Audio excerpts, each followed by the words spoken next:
E, como a Mari falou, entraram em vigor 3 legislações que atualizam as regulamentações sobre os IFAs.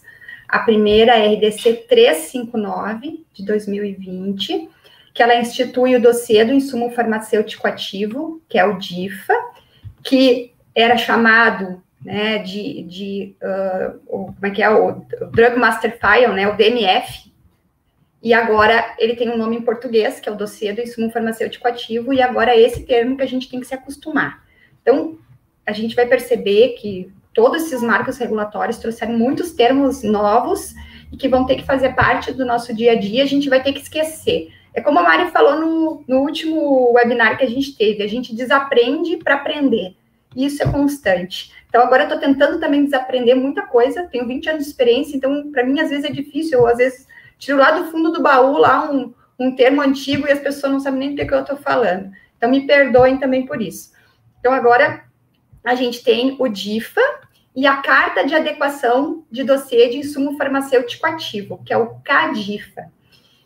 Que nada mais é também que uma substituição do registro. Não vai mais existir registro para IFA. Vai existir uma Carta de Adequação de Dossiê de Insumo Farmacêutico Ativo. Claro que quem trabalha com IFAs tem que saber muito dessa norma, porque ela mudou, né, ela trouxe bastante mudanças bem significativas, e a indústria farmacêutica, ela é impactada. Então, ela também vai ter que entender dessas novas legislações para saber o impacto que vai ter, para também não ficar desabastecida no mercado.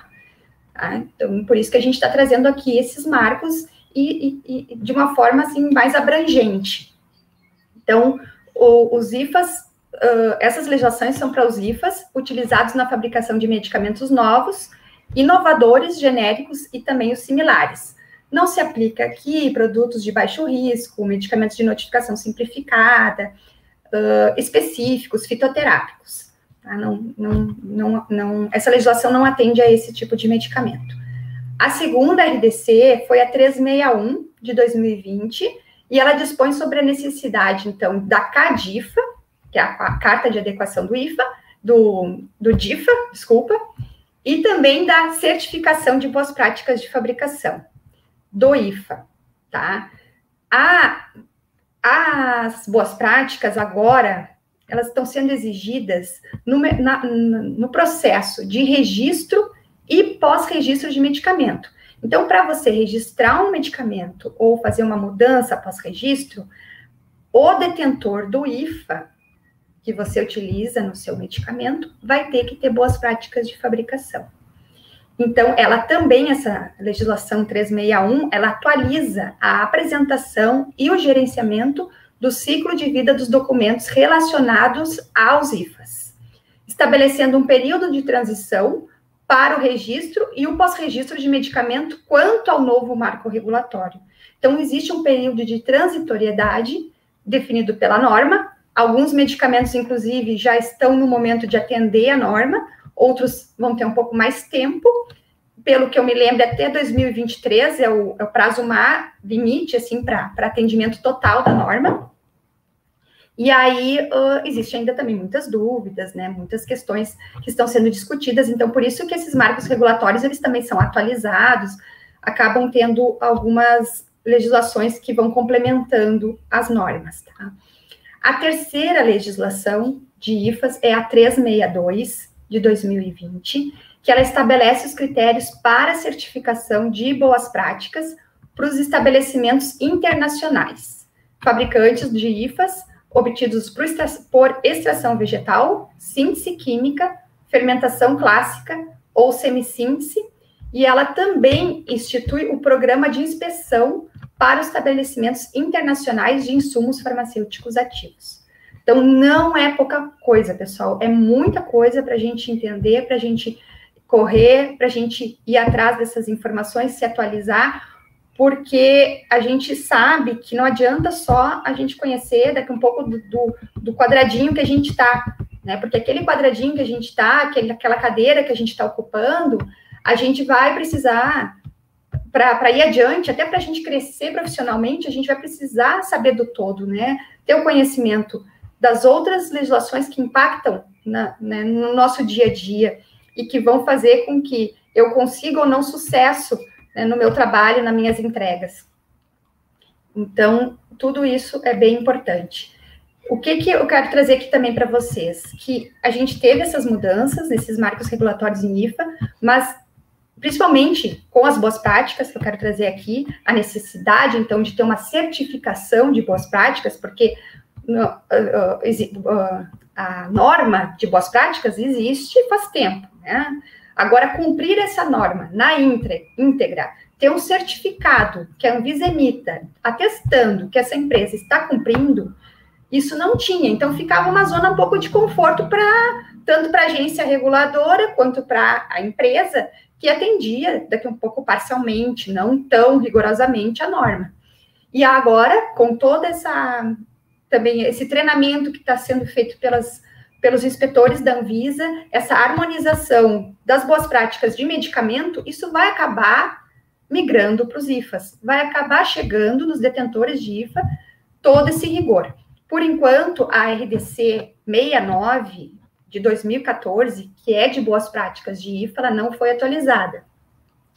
Mas as empresas de IFAs, quando elas não atenderem os BPFs, elas vão impactar, como eu já falei, diretamente no registro e no pós-registro dos medicamentos que utilizam esses IFAs, porque essa necessidade de BPF, ela vai trazer consequências.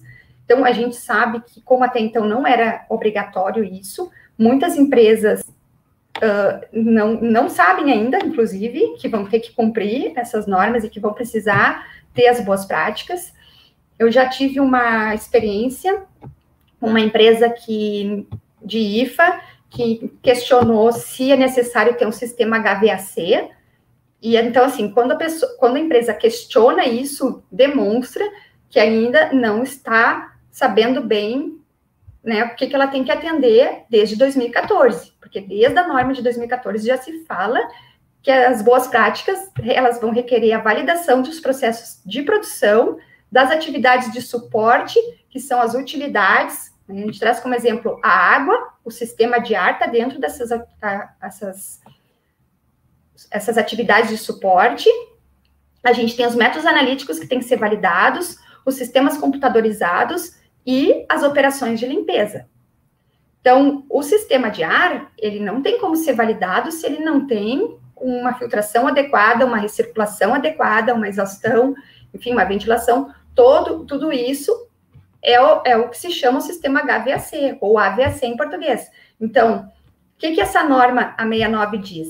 Que devem existir sistemas e equipamentos de ventilação, filtração de ar-condicionado e de exaustão, quando apropriado, os quais devem ser projetados e construídos para minimizar riscos de contaminação e de contaminação cruzada, particularmente nas áreas onde os intermediários e os insumos farmacêuticos ativos estão expostos ao meio ambiente, ao ambiente.